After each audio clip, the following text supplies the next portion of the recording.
record on this computer. Okay, so welcome everyone to the Sonoma Valley Naturalist and our Wildflower, Flower, and Rock program. This is the second program from Sonoma Valley Naturalist, which is my capstone project for the California Naturalist Certification Course 2020, the Corona class of 2020. And the class is given each year by the Sonoma Ecology Center. The first program, which a lot of you joined, was on the pileated woodpecker and with Carolyn Green, who is also on the call today. Yay. So my plan is to develop Sonoma Valley Naturalist as a monthly forum for delving into nature by sharing expertise and experiences that inspire and connect us. And many of you on this call have expertise on various topics, so please let me know if you'd like to co-host one of these with me in the future. So I'm really super excited tonight to have our guest speaker, Peter Warner. Peter Warner is an independent consulting botanist, plant ecologist, and educator, and ecological interpreter. He has been involved in the study of plants and ecology for about 40 years. Peter holds a BA and MA degrees in biology, ecology from Sonoma State University. And for the past 25 years, he's taught botanically oriented classes and workshops and organized hundreds of trips throughout California to explore biodiversity. His experience also includes 10 years of working in environmental science with California State Parks and Golden Gate Parks Conservancy. Some of Peter's current work includes post-fire floralistic studies for Sonoma Land Trust and Pepperwood Preserves, and he is leading interpretive walks once we are all out and walking again in botany and fire ecology. Peter is well known in Sonoma County, and I was introduced to him actually not too long ago via a program on fire follower plants with the Sonoma Land Trust. And that was early in our shelter in place. And that was a fantastic program. And that video is available online by Sonoma Land Trust. If you want to see it, I also sent the link out with the invite. So I'm going to go ahead and jump into my introduction and then turn it over to Peter. So let me do this. Oh, wait a minute. Let's get this to advance. Oopsie.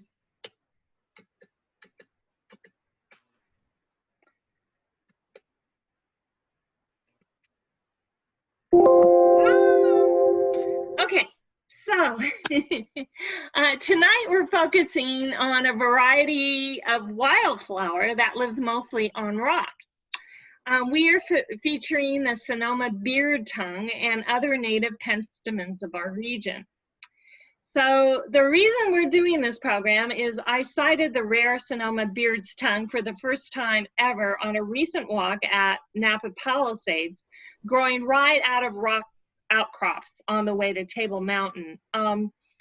The Napa Palisades is located in Robert Louis Stevenson State Park, which is virtually right next to Mount St. Helena in the heart of the Sonoma Volcanics. As you can see in the slide, I was amazed how many wildflowers were growing almost directly out of the rock. Seen here below Mount St. Helena, and that's Table Rock in the foreground, are just a few. I mean, I took so many pictures of flowers, you wouldn't believe it. This was, I think, May 1st or 2nd, right around there. So we've got rose clover, woolly paintbrush, mountain phacelia, Fernald's iris, and graceful clarkia, several of which I had Peter help me identify. But the one that really stopped me in my tracks is the reddish bloom up there in the right-hand corner of the slide. So this little plant was growing on a rocky overlook of Table Rock. So it was a little before Table Rock, and it was totally exposed to the wind and fog and rain.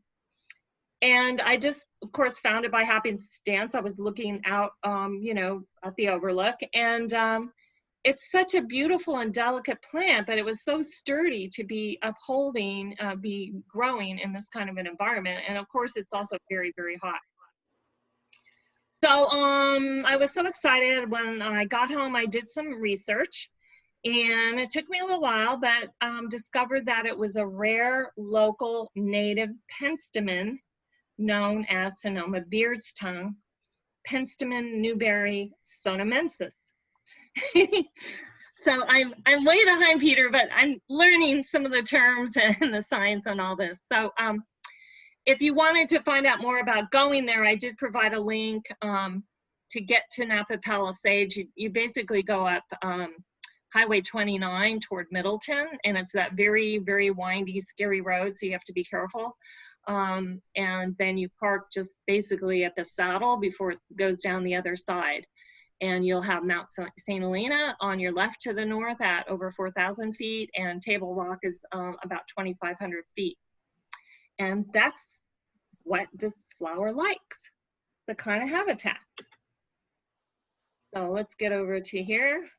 Next slide. So Peter is going to delve into the details of this plant and the biology and life cycle, but I just wanted to give you just a quick overview and a few more pictures of it because it's so pretty.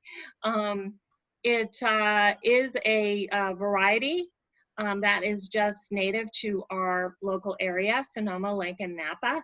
It loves rocky habitat and chaparral, and it lives in a more or less narrow elevation range. I mean, it may grow outside of these, but for the most part, it's about 2,500 to 4,500 feet in elevation that this particular plant likes, which makes sense because that's what Sonoma Mountain, Mount St. Helena is, and that's what Table Rock Mountain is.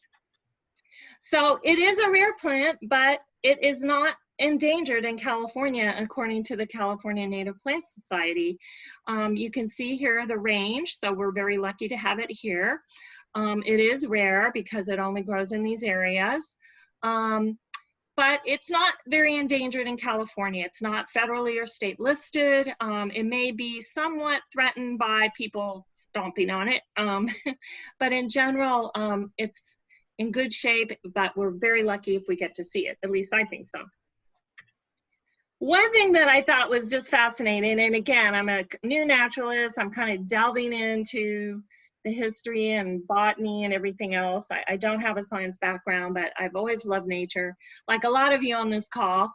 And I found out that this particular species of penstemon was actually identified from collections made on Hood Mountain in Sonoma Valley. And the person who identified the plant is a quite famous botanist who was the first botanist at the University of California, and named Green, Edward Lee Green, and he was the first to identify this subspecies. So I found that pretty exciting that we have our very own penstemon in Sonoma Valley. He probably didn't collect it himself. I'm sure it was one of his many graduate students or other students. In fact, one of his most famous students was Willis Jepson, who is the one who wrote the Jepson Manual and is still the Bible for plants and botanists in the world right now. This guy, Edward Green, identified 4,400 species of plants in the American West. And I discovered him just when I was Googling, and I found this paper from 1950 about the penstemons of California, and it talked about all the different botanists, and I kind of went off on a tangent on that. It's kind of fascinating, the history of botany, Western botany in our neck of the woods. But what's really funny to me is that this gentleman was a creationist. He was a pastor and a priest, both a Catholic and Protestant in Vallejo, Wairika, and Berkeley. So it's kind of an interesting conversation and history about this gentleman. So I will now stop my part of the presentation, and I will now bring up Peter's wonderful presentation, where he will really provide a lot more detail about these wonderful plants. And hopefully we're going to be able to hear you, Peter. We've had a little technical difficulty, so please bear with us as I turn it over to Peter, and you just let me know when you want me to advance the slide. Good, thank you very much, Terry, and thanks for all your information. Yeah, when I need the slides, I'll just say next or something to that effect. Does that work for you? Yes. Okay. So I actually don't know this particular species of penstemon. This is one of the photographs. I never identified the species, and it could be literally from almost anywhere in California or Oregon. But just take a good look at it, kind of get that image, kind of a face-like flower in your mind, because that's one part of the diagnostics for the genus penstemon. Next. Okay, to give us a little bit of foundation, this is pretty technical stuff. I'm going to try to work through this pretty fast because I want to get to the photographs in short order. For those of you who don't have a biology background, hopefully this is not too overwhelming. For those of you who do, you may already understand it. So I'm kind of going to try to aim for a middle ground, I suppose. So what is the phylogeny? So when we talk about any group of organisms, they all fit into some sort of phylogeny. And the phylogeny is essentially the evolutionary history of a single organism. It may be a species, or even a population of a species. And phylogeny refers both to the ancestry of that particular group or of species, or a single species, or even a population, as well as the relationship of that particular group to broader groups of organisms, typically, closely related organisms. So penstemon, for instance, we'll get to this shortly, is in a family of a whole bunch of other genera of plants. They all share a common ancestor by virtue of being in that family, and I'll talk more about that shortly. So phylogeny also can refer to the model that plant taxonomists, people who name and classify plants, kind of a model that visually demonstrates the relationships of the organisms within that particular group. Those organisms share specific traits that are really characteristic of that group. They may be characteristic of other groups, but in total, they actually kind of define that particular group distinct from other groups.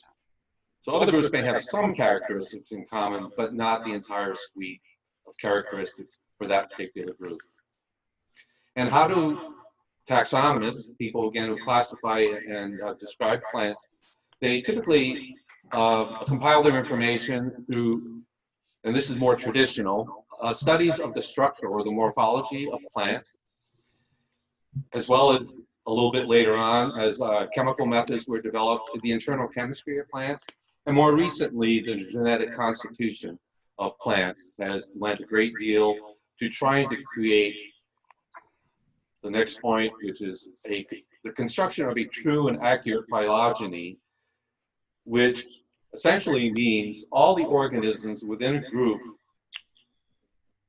purportedly related share a single common ancestor. Somewhere back in time, they essentially all evolved, not necessarily from a single individual, probably a population of individuals that essentially gave rise to the radiation or the, over time, the development of a number of other species, ancestral or descendants of that original ancestor. And it's the construction of that model to attempt to a true phylogeny is accurate to the point that all the organisms that have that common ancestor are within that group. And because of the molecular methods, looking at genetics and DNA in plants, those don't always match up with the structure of plants, but it is the molecular evidence that is of primary importance to determine the true ancestral relationships. And I probably didn't make that very clear, but I guess in short, the bottom line is that's why Latin names change. Because those relationships are being developed with more research, people find out, oh my gosh, that's not really related to this group over here, it really belongs in that group. And hence, then the names also have to change. Next slide.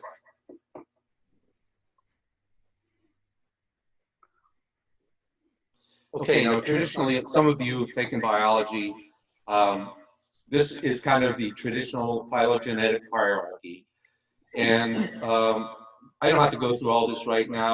It's a little bit old hat, but I think, including myself, I can relate to this older phylogenetic hierarchy a little more readily than some of the newer phylogenies that are being developed. For the purpose of tonight, I'd say a good place to start if you want to learn to identify plants is at the family level. So penstemons used to be in the family Scrophulariaceae when I first took botany, and all the way up to about the mid-90s, or late 90s even.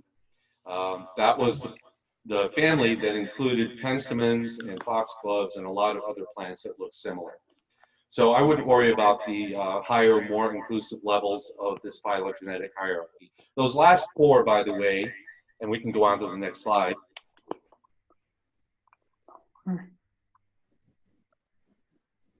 Fortunately, even in newer phylogenetic hierarchies, those bottom four levels of taxonomic organization or phylogenies are actually retained pretty much intact from the old. Now, it's the actual structure that's retained. It's not necessarily the names of the organisms that are retained. So, and that's, I'll leave it at that at this moment. So, a couple of words I may use just in those notes. Referring to a taxon is just the name for, essentially it's used typically as a name, but it refers to any group of organisms, however you define it. And I've used the examples from up above. Angiosperms are a taxon. You can get more discrete and get down to even the genus and species level and say that is also a taxon. So Penstemon newberryi is a taxon. And when you refer to it in the plural, so multiple taxa is essentially, taxa is the plural. And when you actually write out a Latin name for a plant, first of all the name parts are typically italicized or underlined. And the genus is always capitalized, as I used in this example. So Penstemon is capitalized. The species or species name or specific epithet, same with subspecies, is never capitalized, even if it's a proper, based on a proper noun, which this Penstemon newberryi is named probably after a botanist or another naturalist named Newberry. But it would be capitalized if a genus were named after Newberry, but not for a species or subspecies or variety. Next slide.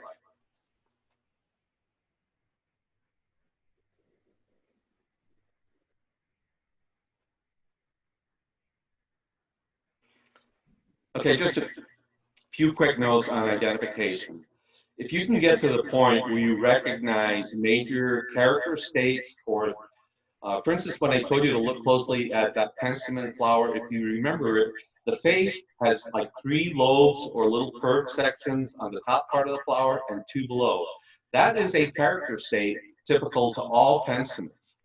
Oh, there are a whole bunch of others, but if you can put together several of those, you often can readily identify plant families in the field, and that really can save you a lot of time in trying to identify down to genus or species.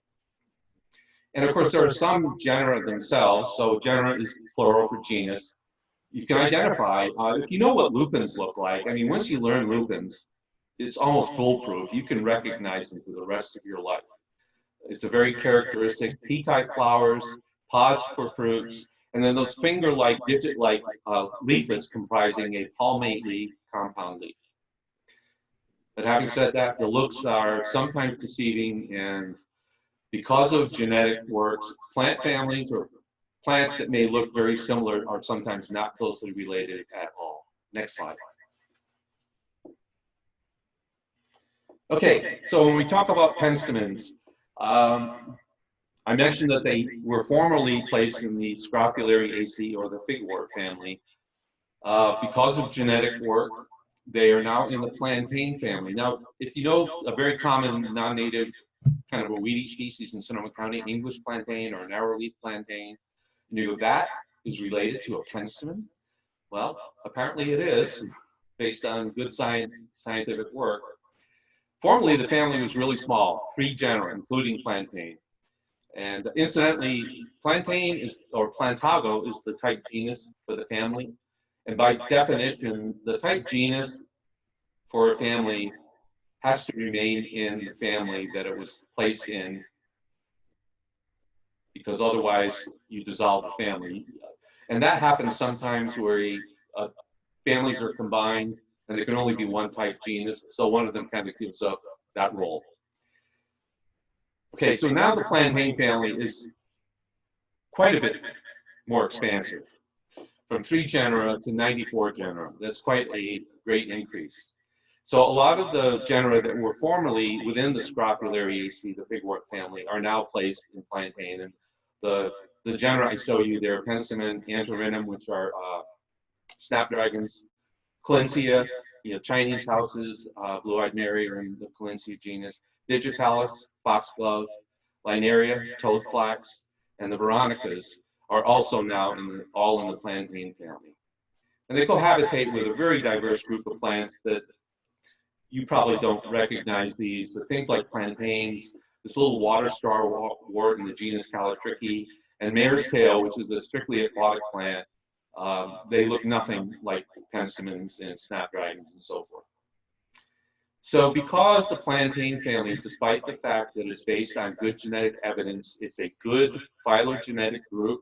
So all the plants in that family, again, have a common ancestor. And in a true phylogeny, the other part of that is that all the plants that share that ancestor must be placed within that particular group. So it kind of works both ways. Characteristics of a family are often put together in kind of a description that carefully matches the type specimen or the type genus, in this case plantain, but really needs to apply to all the plants in that family. Well, when you have structures that are so diverse, despite the genetic fidelity of the whole group, circumscription is generally based on physical morphological characters. It's been very difficult for this particular family, for taxonomists and systematists, to actually develop a good circumscription that works for all the diverse forms of plants in this family. I actually, fortunately, I know a lot of the genera, and I actually still in my mind kind of go back to Scrophulariaceae and figure out kind of back way how to identify certain genera. The other thing I'd want to add to that, and it's not actually, it's used somewhat in scientific work, and I'll be talking a little bit more about this shortly, but understanding the ecology, why species grow where they do, and where they live, what types of habitat, what parts of the world, and so forth, in addition to the morphology that we can recognize in a plant, knowing more about its ecology and where to expect to see it really helps a great deal towards identification. Okay, next slide. Okay, yes, this is a summary of the genus penstemon. The words highlighted in red are the key thing. So kind of fall asleep for the rest of these, but I'm not going to read the entire thing. Penstemons can be perennial herbs and occasionally shrubs. No annuals. So a lot of desert plants, for instance, are annuals. A lot of the plants that we see that are weeds are annuals. Penstemons are entirely perennial plants, including shrubs. Shrubs are always perennial as well, for the most part. Leaves on a stem, opposite leaves. That means at any point on the stem, you have one on one side, one on the other side. The leaves themselves may have a border of teeth around the edge. Or they may be entire, which means smooth. There are no teeth or otherwise little notches or whatever in the leaf. It's a smooth-edged leaf. So the inflorescence, the arrangement of flowers is all over the map. We'll see enough diversity here. Don't worry about too much about the inflorescence types. Calyx lobes. So think of a rose. When a rose is in bud, those green structures that enclose the unopened petals, those are the sepals. When sepals are united at the base or throughout into some kind of a cup-like structure, it's called a calyx. So in penstemons, the sepals are mostly united into more or less a cup or a bowl. But at the top, you can kind of see the ancestral 5 sepals that are now united into this cup by virtue of that cup now has essentially 5, generally they're kind of pointed lobes at the top of that cup, kind of at the rim of the cup. So calyx lobes are 5. They're about equal in length. Sometimes in some plants, they're very unequal. The corolla, analogous to the calyx. A corolla, it represents the ancestral fusion of petals. And again, in penstemon, there were 5 ancestral petals that are now united into a tube-like corolla that is more or less cylindric, with sometimes the lower side can be expanded, kind of gets like a big pouch, kind of like I'm getting under my chin. But when you look at, again, remember back to that opening photo, if you look at the face of the penstemon, there's kind of an upper part of the face, 3 lobes on the top, and 2 at the bottom, hence the term two-lipped, with 3 lobes above, 2 below. Inside the tube, these are now the reproductive structures. First of all, the male reproductive structures, stamens that are born at the tips of filaments. The little structures that produce pollen are called stamens. And those are actually very critical in identifying one penstemon from another. So you actually have to look at the structure of the stamens to determine which penstemon you might want to identify. The filaments themselves, those stalks that sit below the anthers, the filament bases in penstemon have no hairs. And this differentiates penstemon from 2 other genera that I'll show you towards the end of the presentation. And the filaments are attached, actually more or less in 2 pairs. Each of the anthers, so each stamen at the top of the filament has an anther. And those anthers typically have 2 pouch-like halves, more or less. And it's how those halves open up or dehisce. That word dehiscence means essentially breaking apart or opening up. And those valves, those places where those anther sacs open up, are again critical for identification of one penstemon to determine which you have in your hand. So where does the word penstemon come from? And I know I mentioned this somewhere else, but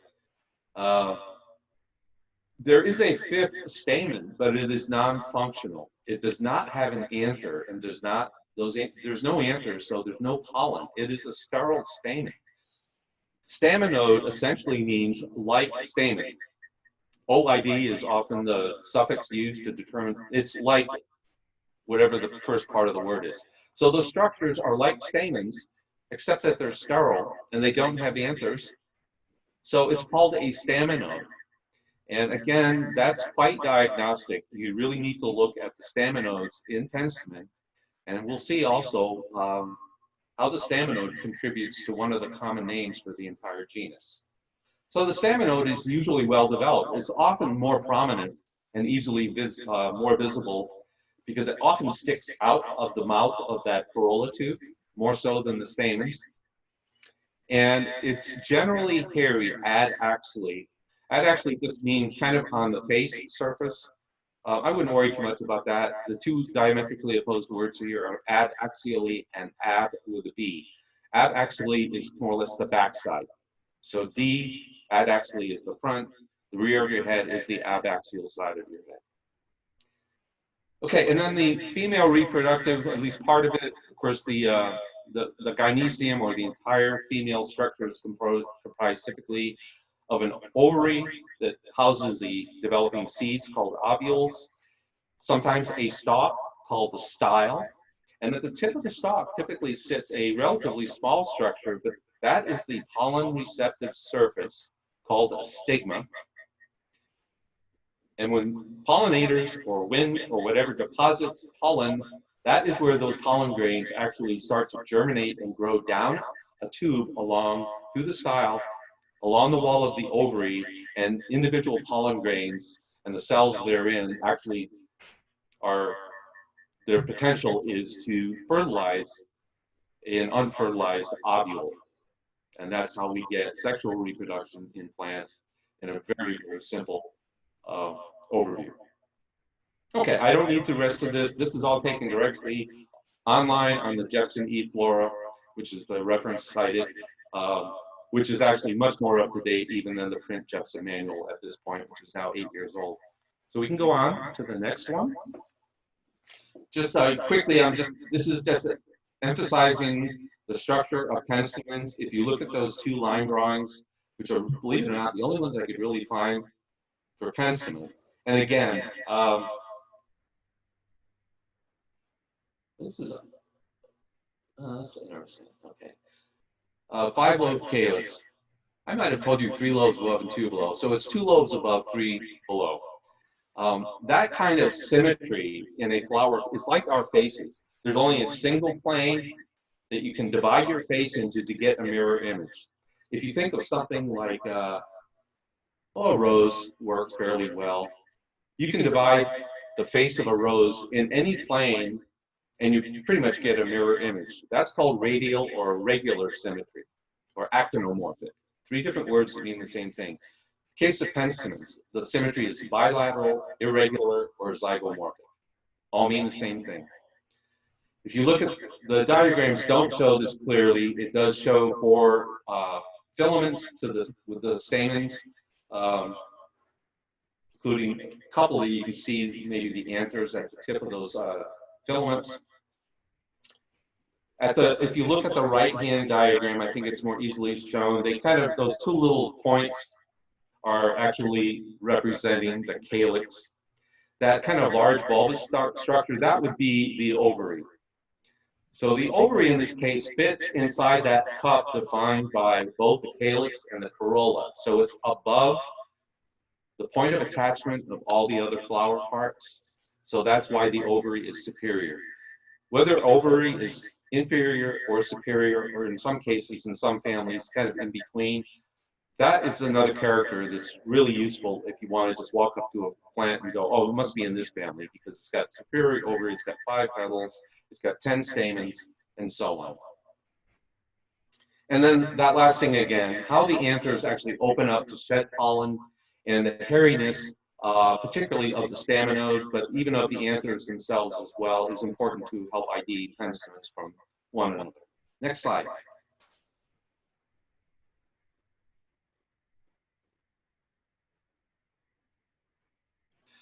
Okay, now we get to the more fun part. This is kind of the last kind of technical slide because I just wanted to show you an actual flower. And unfortunately, I don't know, Terry, if you might be able to use your pointer. If you look at this flower that's in the foreground the most, and just a little bit down from there, see that structure that's sticking out of the mouth? Looks like a toothbrush. Well, that one, and also in the other flower, the one that's more in the center of the photo, see all those hairs? So that is a bearded or hairy staminode. That is the sterile, if you will, 5th stamen. So penstemon, 5 stamens, but it's the 5th one, the sterile one, that gives this genus its name. If you look inside the corolla tube, you see those 4 curved structures? Those are filaments. And you might not be able to see this, but I actually can see that forward, one of the pairs of stamens is arched up into the roof of that corolla tube, and I can see the anthers just, yeah, on either side. That little pointed thing is probably the stigma, the style and the stigma, and the little 2 structures shorter, yep, that's one of them right there, and there's another on the other side. Those are probably the anthers of one of those two pairs of stamens that are kind of arced up from the base of the corolla tube. So that's enough for that. That kind of gives you an idea of the general structure and appearance of the penstemon. So let's look at some of the diversity.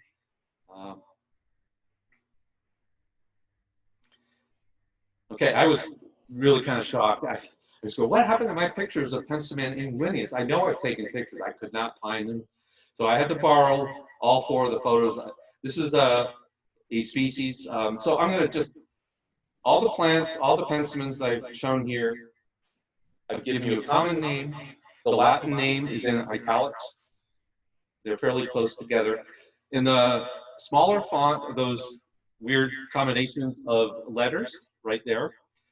Those are all codes for the parts of California, kind of the ecological divisions of California that the Jepson manual editors and so forth have used to describe where a particular species or genus grows in California. And I'll try to explain some of that. If some of you have questions later on about, oh, what was that particular abbreviation? So KR in this case is Klamath Ranges. So we're talking Del Norte County, part of Humboldt County, Trinity County, and Siskiyou County for the most part in California. N, large C, small o. First of all, NCO is North Coast, but when you add the R, North Coast Ranges, that kind of puts you in the mountainous parts of everything essentially from the San Francisco Bay Area up to the Klamath Ranges. So about up to Highway 2, I think it's Highway 299 between Arcata and Redding. That more or less is kind of a rough dividing line. And H refers to highlands. So typically, if something's North Coast Range highlands, it's only growing above a certain elevation. I would say maybe in this case, in the North Coast Range is 5,000 feet. It could be 4,000, it could be 6, but okay. So all penstemons are beautiful. This particular one, I don't know where these photos were taken. Where I've seen a lot of it is in Mendocino National Forest near Mendocino Pass in that area. Next slide, it's more photos of the Siskiyou penstemon. And I thank the photographers for bailing me out. Okay, on to the next species, Azure penstemon. Most of the photos I did take myself. This one, I believe, is from Tahoe National Forest. It's the first place I know I identified this species in the Grouse Lakes Basin just north of Interstate 80 up in the Yuba Gap area. And you know, the colors certainly caught my eye. The color are quite variable. Not all the flowers of Azure penstemon are what I would call azure. You can see from the two lower photos, or lavender in some cases. So where does this grow? It grows in northwestern California, which means it probably grows in places like up maybe in the Klamath Ranges. Some of these regions, by the way, are inclusive of other more finer, smaller scale divisions. CAR is Cascade Ranges, and NNC, that means Northern and Central Sierra Nevada Highlands. So at elevation in the Sierra Nevada, my guess is in the northwestern part of California, it may actually grow at somewhat lower elevations. So that's Azure penstemon. Again, take a look at the stems, if you will, in the upper left photo there, and look at the arrangement of the leaves on some of the stems where you can see the leaves clearly. That's an example of opposite leaves. Right there, good pair, yep. Okay. Next slide.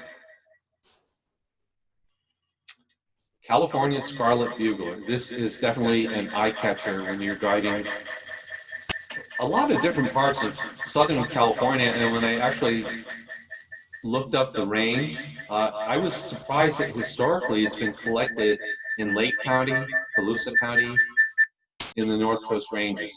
I'm not so sure how much of it's left. Where I've seen it for the most part is in the South Coast Ranges, mostly away from the immediate coast and in the Mojave Desert, which is at Southwest Desert Mojave is what that last geographical indicator is. Wait a minute, Peter, the sound just got really bad. Just hold off here for a second. It was kind of squeaking, squealing. Okay. Okay. I'll stop next time because I could hear that. I didn't know it was that bad. Okay. Okay, keep going. Okay. It stopped. So scarlet bugler, and quite a narrow corolla tube compared to some of the others that we're going to see. I really can't. There's not a lot to say about some of these photographs. I just love looking at the flowers. Definitely, they bring back good memories for many of my trips throughout California. Next slide.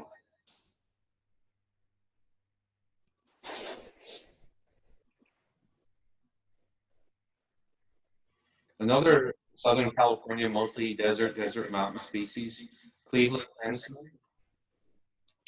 I'm guessing I might have taken this in either the San Jacinto range or maybe in Mesa Borrego.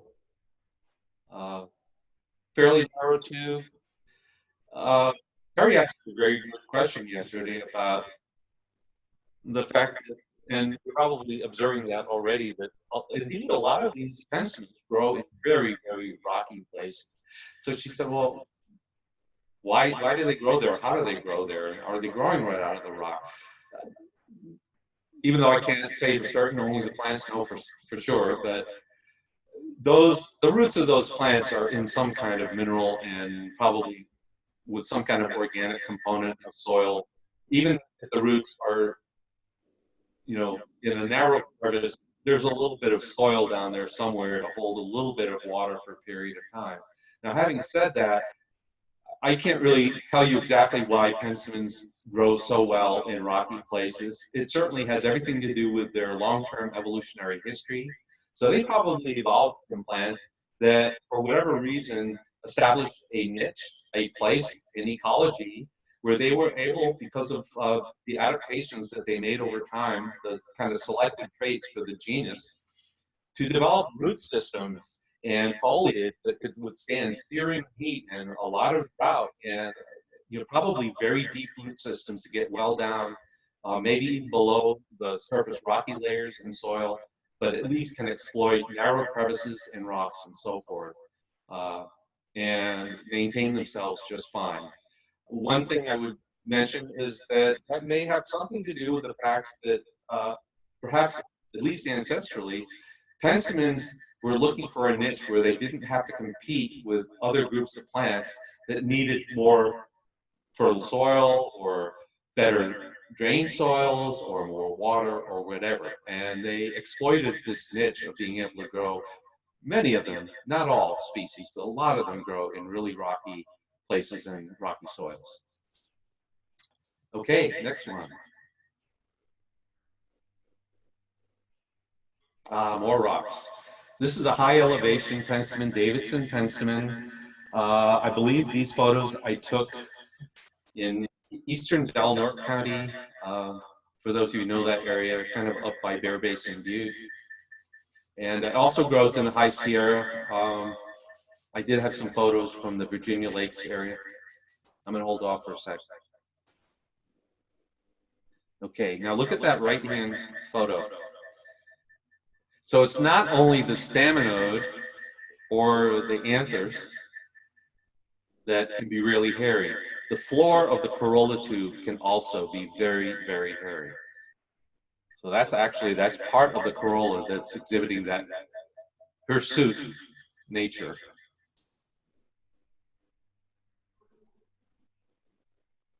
Okay, next one. All right, well, this one, true to its name, hot rock penstemon, and I almost always find this on these really forbidding, I mean, penstemons grow in rock, but this one will grow on the barest, hottest rock surfaces. Hot rock penstemon, Penstemon zaestus, two different varieties I've shown you here. Notice the color differentiation.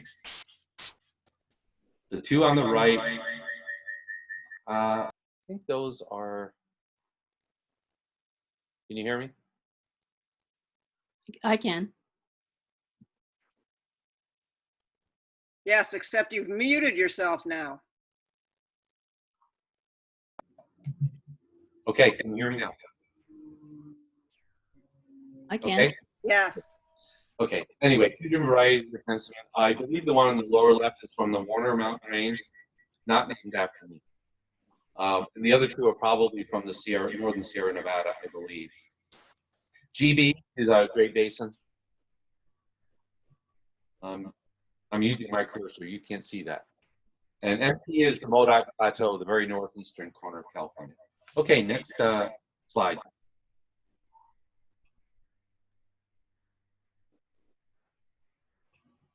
Hey, Peter, I did mute you, and what I think I'm going to do is mute you so you cannot hear us, but we can hear you, because then the sound is so much better.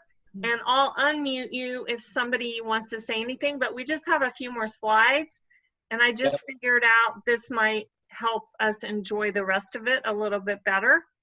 Good, that sounds fine. Okay, so let's see if this works. Next slide. And Peter cannot hear, but he can see. Okay.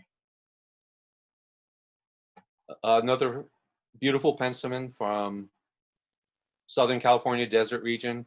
I actually took these photos, I believe, right near Westgard Pass, so essentially right between the Inyo and White Mountain ranges in kind of southeastern California, the very northern part perhaps of the Mojave Desert region, north of Death Valley, east of the Sierra Nevada.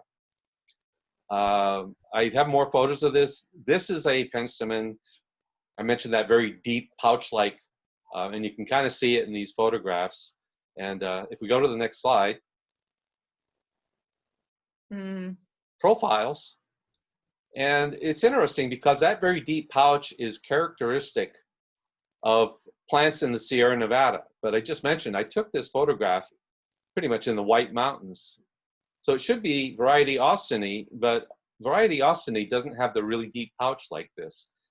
So, you know, even the taxonomists sometimes they can't get out and look at every single plant. So I would call this variety Floridus, even though it's in the White Mountains, based on that very deep, abrupt pouch. Okay, next slide. This is a common kind of it will grow in gravelly places, but it really likes some moisture. You'll often see it in kind of spring, really wet, kind of sopping, gravelly, or even a little bit marshy places in the Sierra Nevada meadows, around the edges of meadows, the middle of meadows, but often in gravelly soil, but it really likes it wet. So this is kind of an exception to the rule where it's not necessarily the most arid habitat for this whorl flower penstemon. What is a whorl? It's essentially when you have multiple flowers at one node or one spot on the stalk or the stem of the flower. So if you look at the photograph, actually any of these photographs, you can see there's 2, 3, 4, 5, even 6, 7 flowers at a single node on the stem. So that is a whorl of flowers. So it's called whorl flower. Mostly from the Sierra Nevada and also the White and Inyo ranges again. Next one.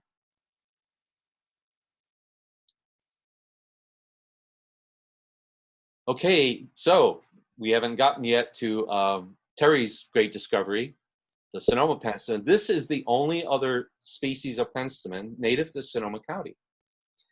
The photograph in the upper right, that gorgeous bouquet of beautiful blue penstemons, is from a very persistent, wonderfully so population right at that clearing at the top of Hood Mountain. So if you've been to the top of Hood Mountain, I would say anytime from probably late April into May, probably into June, July at least, you've probably seen this particular population.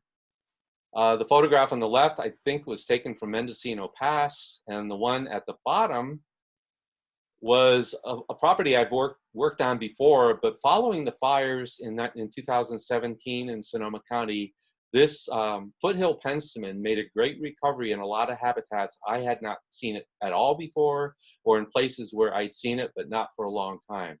So it really, the populations seem to benefit a great deal from kind of clearing out of competing vegetation. So that lower photograph is taken from a land trust property off Cavedale Road in eastern Sonoma County. Next slide.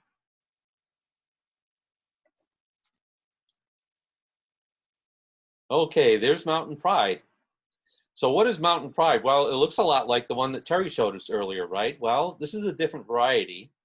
This is the variety Newberry E, penstemon Newberry E, variety Newberry E. Widespread. If you go to the Sierra in the summer, you're sure to see this, especially like going through Yosemite. It's just one granite crevice after another be packed with these gorgeous pink flowering. It's kind of a subshrubby. It's got a little bit of wood at the base of the plants, growing out of granite crevices in particular, but pretty much throughout middle to upper elevations of the Sierra Nevada. Gorgeous displays. And I included that photograph on the right just because that is so typical for me to see this plant growing in the middle of, that's pine mat manzanita, and wavy leaf paintbrush is the kind of bright red-orange flower heads.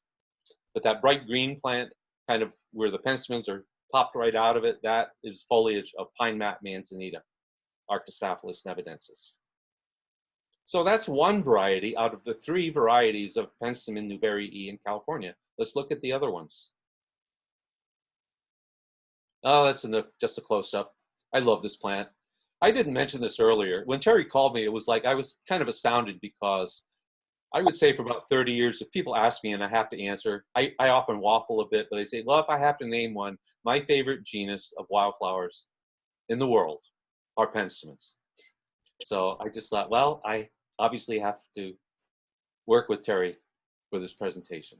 So I'm really glad she asked me to do so. Next slide. Okay, so now on to the next variety is penstemon Newberry E, variety Berry E. And I have no idea if that's just a coincidence. So the species is named after Newberry E and the variety is named after berry. Anyway, North Coast Ranges, where I took these is, I believe, in Trinity County. I don't remember the name of the ridge, but there's a ridge that spans a better part of Six Rivers National Forest. And it's just a wonderful road to botanize along. Really quiet, well-paved, well-graded National Forest Service road where I took these photos. Now, it looks a lot like Mountain Pride, the one I just showed you, and as we'll see, it looks a lot like the Sonoma penstemon as well. There is some color differentiation in the corollas, so the Mountain Pride tends to be a really warm, almost hot pink. This Berry E, I noticed, seems to be a little softer pink, and typically the Sonoma penstemon is a deeper wine red, almost, really more wine red than pink. So why don't we move on and look at the local rare penstemon, Sonoma beard tongue. These photos, the upper 2 are taken, one on the left and the one on the right, 3 days apart and 3 years apart. So May 27th, 2000, I believe 16 on the left, and May 30th, 2019 on the right. Same plants, essentially, almost the same time of year, but 3 years ago, 4 years ago now, they weren't flowering as they were last year about this time. If you wanted to see these, and you can manage to get up to Hood Mountain, I don't know if that park is open or not, but you need to go probably anytime now. And the bottom photo is taken from a population, I believe, on Mount Kanakdai. And I actually just, the last couple of days, because when I was doing research for this talk, I found out that this one population out of, I believe there are 5 or 6 that have been documented.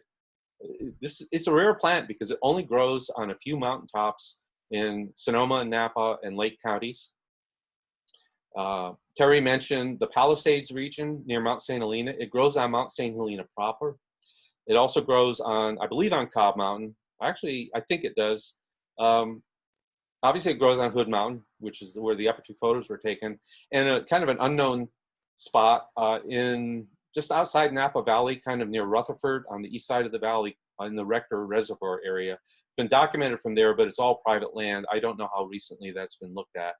But the Mount Kanakdai population is not in the Rare Plant database. And I said, why is that not in the Rare Plant database? I actually took a Native Plant Society field trip there several years ago, and we saw the plants. So I gave them photos today. I gave them a GPS point based on, they're all right at the summit of Mount Kanakdai. So I think at some point there'll be a plant survey for that population and some mapping for that particular population of the Sonoma beard tongue. All right, got a few more to go. oh boy, this is a friend of mine who was traveling with me about 4 years ago when we did a short, about a 5-day desert trip. And I've been looking for this. I think we saw one or two the next to the last day of the trip. And on the way out of East Mojave National Park, hundreds of these right along the road. Palmer fragrant beard tongue. I actually kind of changed. It was called fragrant beard tongue or Palmer penstemon. And I said, the fragrant, it's absolutely gorgeous. I mean, it has a beautiful smell. It's got the really bearded or heavily hairy staminode. So I think I have to include all of that, and I wanted to also respect the botanist Palmer by keeping his name as part of the name. So this is a fairly tall plant. Those stems in the upper left photo are probably 3.5 to 4 feet tall, and the flowers are just to die for. You walk up to them, and they're loaded with bees, and you get this wonderful, sweet fragrance, and then these gorgeous flowers. And the photos just don't do them justice. But East Mojave. This is on the road from SEMA out towards Baker, but it's a pretty widespread species in the East Mojave Desert region. Next slide.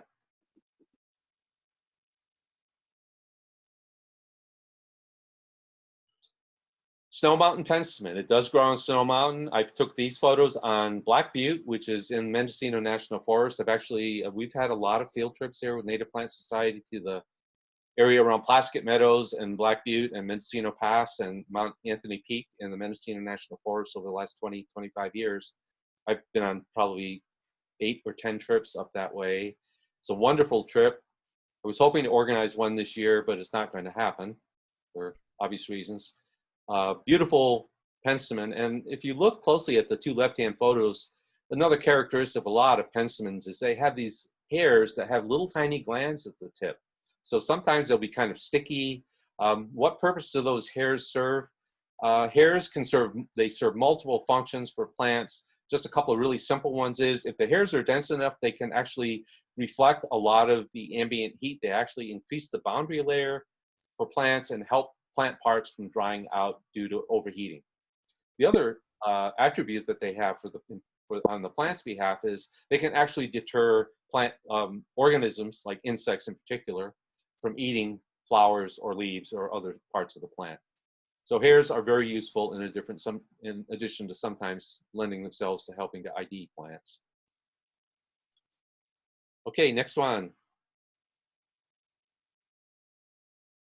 Showy penstemon. This is really a very common, gorgeous, and again, kind of like the azure penstemon, it's very similar combination. I mostly tell them apart by the leaves, but to be safer, you probably should just go through the key. But they're, I actually think one of them has a really bearded staminode and the other one not, but won't worry about that. They're beautiful flowers, but you can see that some of the populations have more lavender than this kind of a deeper royal blue flowers. And I've taken photographs of this all over Southern Oregon and Northern California in various mountain ranges. So it's a pretty widespread species, as you can see from all the geographical locations on the left there. All right, next one. Okay, so is this a penstemon? It's called a beard tongue, but notice that genus penstemon's missing. This genus, Notocolone or Notocolone, and the next one that I'll show you, are very close to penstemons, and I believe certainly that the next one I show you was once grouped with penstemons.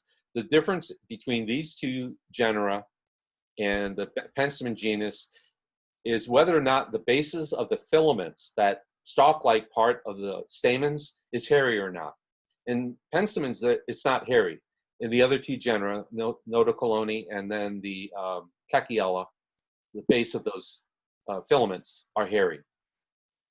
And I wouldn't have known that. I had to look it up. I just recognize this wildflower when I see it now, if I'm up in the Klamath Ranges or from there north all the way up. I actually think I took these photos on the slopes of Mount Rainier a few years ago, all the way up to British Columbia in Canada.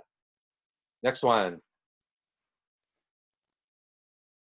Okay, the genus Kekiella. This is named after a well-known California botanist and ecologist, David Keck, who also probably identified lots of plants. So he now has a genus. That's really an honor. To have a species named after you is a big deal. to have a genus named after you was really a big deal. So, and believe me, even lay people that aren't trained botanists, have genera named after them. So don't give up hope being famous in the botany world. Lemon, a botanist named Lemon. So this is Kekiella, named after one botanist, and Lemanii, named after another botanist named Lemon. Most commonly, I see this in the Klamath Ranges, which is part of the Northwest, and also in the Northern Sierra Nevada. I think I took these photographs, up in Tahoe National Forest somewhere. Okay, last slide, I believe, coming up. And this is a local Kekiella. This grows in Sonoma County. If you're looking at the time of year where you might start seeing California fuchsia, which is probably a little more common, you may be deceived, think you're looking at fuchsias, but actually looking at red flowering Kekiella. I have seen this on some of the rock slopes, the lower part of Pine Flat Road outside Geyserville. It grows on Mount Tamalpais. If you go up Highway 101 towards Eureka, it's all over rocks when you get up into the Eel River watershed. It grows on many of the peaks in the North Coast Ranges. It's probably on Mount St. Helena. I can't recall seeing it there specifically, but it is. These photographs I took at, believe it or not, Montgomery Woods between Ukiah and Mendocino, but on a very hot, dry, rocky outcrop on a ridge of gravel in the blazing hot sun. And it was pretty steep talus slope, but I had to get out and get photographs of, it was a single large shrub in full bloom several years ago. So that's where this was taken. And I'll put in a plug for that park too. It's a great place to go, and you don't have to go there just to see redwoods, which in itself is a beautiful treat, but there's another part of the park that holds all sorts of other surprises. And with that, thank you for sticking with me. And if you have questions, shout them out. Thank you, Peter. Okay, I've just unmuted everybody, and I'll stop the screen share for now. We can always pull it back up. Okay, let's see, unmute you. And then I'll just open it up, and I just appreciate everybody for, you know, hanging in there. And when I finally figured out that if I muted Peter's, one of Peter, he could hear him. Can you hear us, Peter? I can hear you. Okay.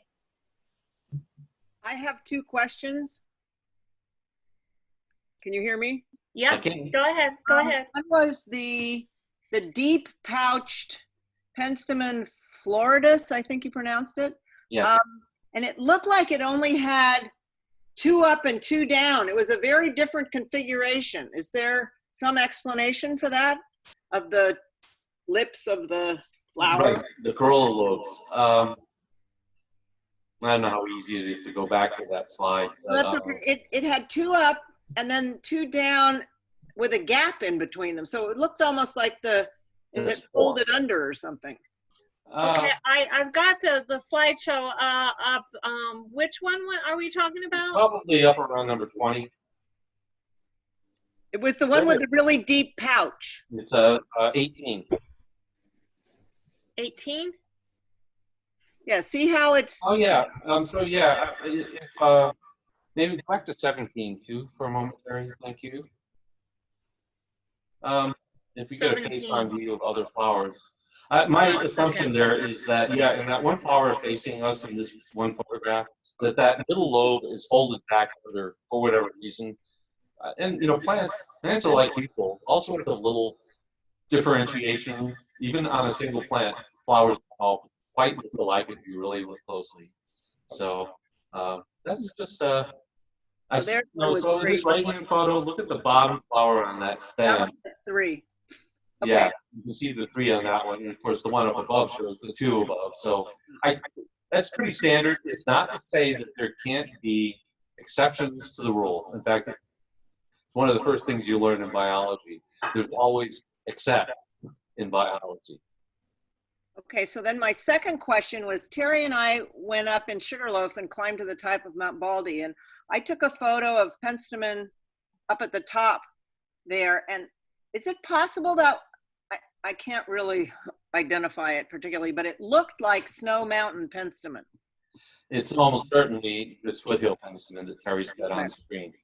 Now, the But- flowers may have been deeper blue. The Snow Mountain penstemon is really restricted to pretty high elevations, like I would say over 5,000 feet. I mean, there's the photo. Yeah, that's the foothill penstemon.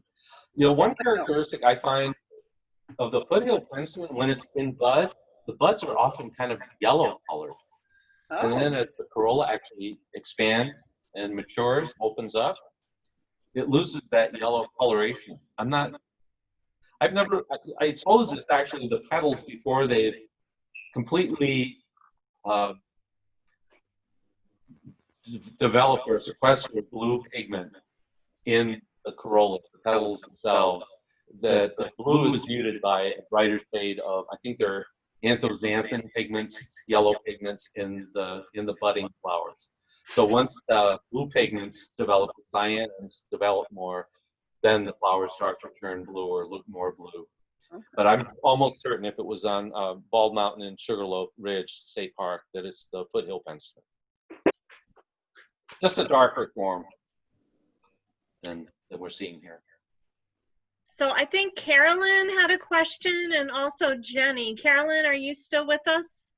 Yeah, first of all, I wanted to mention on the foothill penstemon that there's a nice clump of it in Sugarloaf that's a little lower elevation, easier to get to. So if you go up the lower Bald Mountain Trail and you intersect with the road and you turn right to an area that Peter botanizes a lot, between that, the lower Bald Mountain and the Vista Trail are some nice outcrops of this foothill penstemon on the uphill or left side. So you might look for that. Let's see. Yeah, I actually did this as a chat. So Peter, I'm just curious with this penstemon Newberry and how, with the phylogeny discussion, what might have been the common ancestor? I know a lot of plants are in the Coast Range and skip the Great Valley and are found in the Sierras, but this is really interesting to have three so in such divergent geographical areas. What might be the phylogeny or common ancestor to these? Well, it may have been something that looked very much like any of the varieties that are still extant. Maybe more like one than the other, but I'm not even sure that taxonomists actually know for certain what the common ancestor exactly looked like. But they know from the DNA that all three of the varieties came from the same ancestor. So that's almost a given. And it's certainly, one thing I didn't mention is, fortunately, it would make trying to ID plants a lost cause. Generally, morphological characters do match up really well with the DNA, the genetics of groups of organisms. What I talked about with the plantain family is actually more often than not more of an exception, where you've got so much divergent morphology in a relatively small group of plants that it can make trying to find common characteristics of that group difficult. For the most part, a lot of times, like penstemons, they've got some pretty solid characters that work for the whole genus.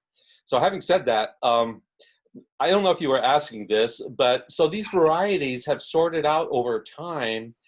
My guess is that during past climatic changes, such as like what we're undergoing now, like the Sonoma penstemon, because of changes in rainfall or maybe diurnal temperatures, like just day-night temperature differentiation and so forth, it's become restricted to these kind of narrow niches on mountaintops in the southern North Coast ranges.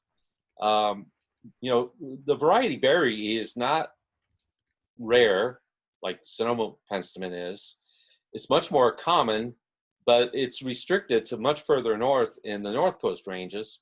So the ranges of those two, I don't think really overlap very much. They may a little bit, well, I don't think so.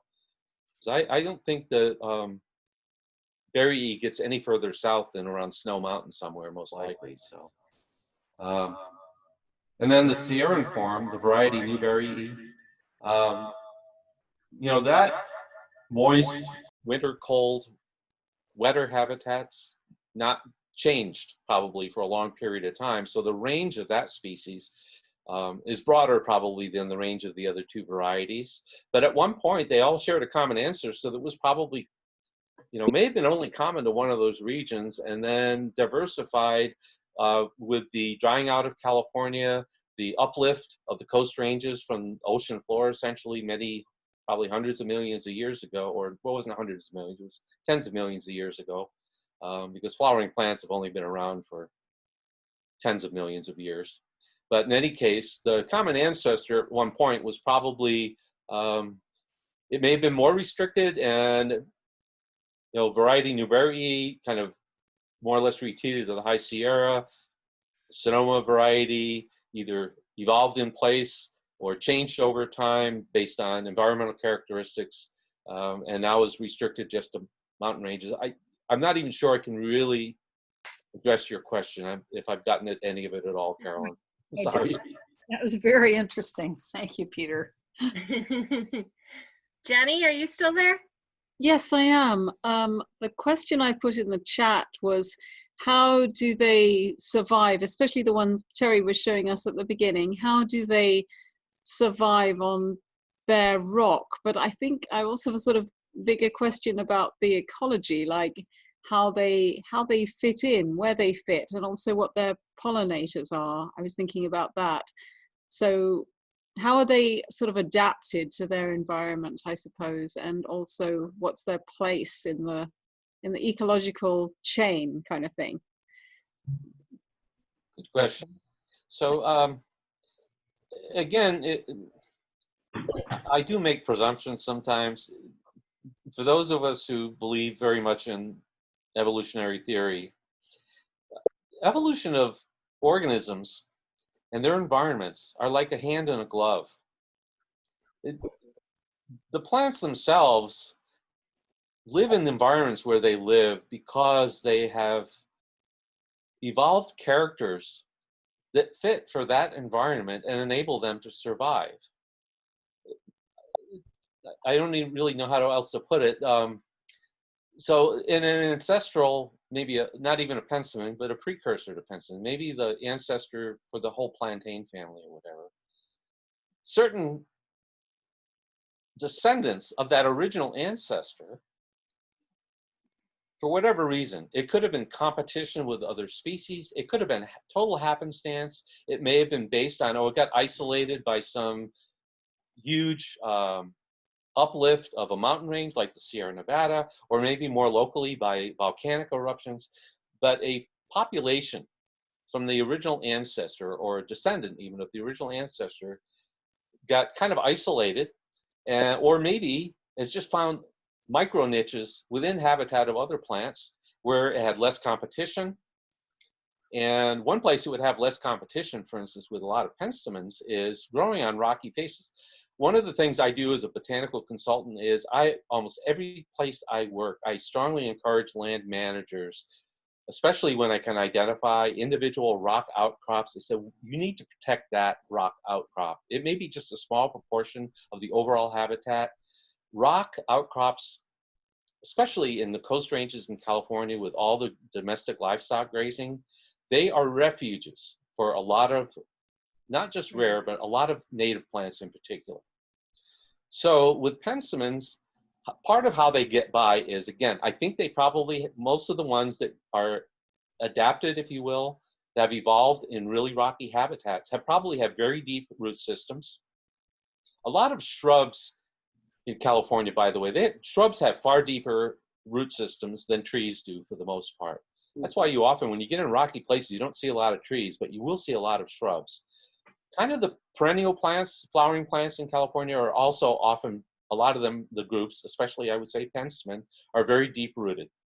So again, penstemons grow where they do, perhaps because they got outcompeted on deeper soils, better soils for most plants, and they kind of retreated to these refuges on rocks, in part because certain individuals that were fit for that rocky environment had really deep roots. So all its ancestors grew deep roots, and deeper roots maybe. And then there's all this radiation. Seeds got out to another rock outcrop or get carried somewhere by a bird or a human or some animal or something, found another rock outcrop, were isolated from the original population, and now have evolved into yet another penstemon species. And that's kind of a very, very, I mean, the story of evolution is so incredibly complex. That's why to me it's literally the greatest miracle that anyone could ever imagine, that we could have so much diversity from essentially what all started out as a few inorganic molecules in some sea somewhere billions of years ago. In terms of pollinators, bumblebees. Why we need to say bumblebees? Blue flowers and purple flowers are frequently visited by bumblebees, probably other insects as well. But whenever I see blue flowers, I think of bumblebees. Probably because they're tubular flowers, especially the red pinkish ones, hummingbirds, probably some lepidopterans, moths, and butterflies as well. I've certainly seen plenty of butterflies around penstemons as well as bumblebees. And those pollinators, of course, to flowering plants and insect, in particular insect pollinators, is also kind of another, more of, I guess I would say, a chicken and egg relationship. It's been this kind of race between, okay, so I evolved these flowers and I'm going to attract a special insect to my flowers. And then that insect, develops new species or radiates into new species, and they have to exploit yet other plants that are maybe similar but different. And you wind up getting more and more species of insects and more species of flowering plants. And the pollinator flowering plant, I'm not sure if it's strictly speaking is coevolution, kind of, that's a big picture. Coevolution is typically only demonstrated in a very narrow realm, like a single plant maybe and a certain insect. But I think you can kind of apply the concept in general to the whole group of flowering plants, or at least a lot of the flowering plants, and many different groups of insects. I hope that kind of got at the question. Fascinating, yes. Thank you very much. Well, thank you, everyone. Unless there's a pressing question, I would very much like to thank you. It looks like someone unmuted, but and if you aren't unmuted, unmute yourself, because some people I'm not able to unmute for some reason. But in any way, Peter, thank you so much. This was just beyond expectations, just fantastic. And we'll have to do it again. And please keep us all informed when you are doing any more webinars, or if you are, when you're ready to lead hikes. I will do that. I can't wait. Thank you, everyone, for joining us. And keep your eyes out for penstemons of all types. Yes, go all over California and look for penstemons. There are a lot out there. Thanks. Thank you, Terry. Thanks, Terry. Thanks, Peter. Good night, Alrighty. everyone. Now I can't do me. Okay, stop share. Here we go. Okay. Bye. Sorry about the sound, but finally we figured it out in the end. If I just muted you, then unmuted you. I think also you can get penstemon palmeri in nurseries too, Peter. You've probably seen it. Might be too wet for it up here, but I know it's available. I've seen it before.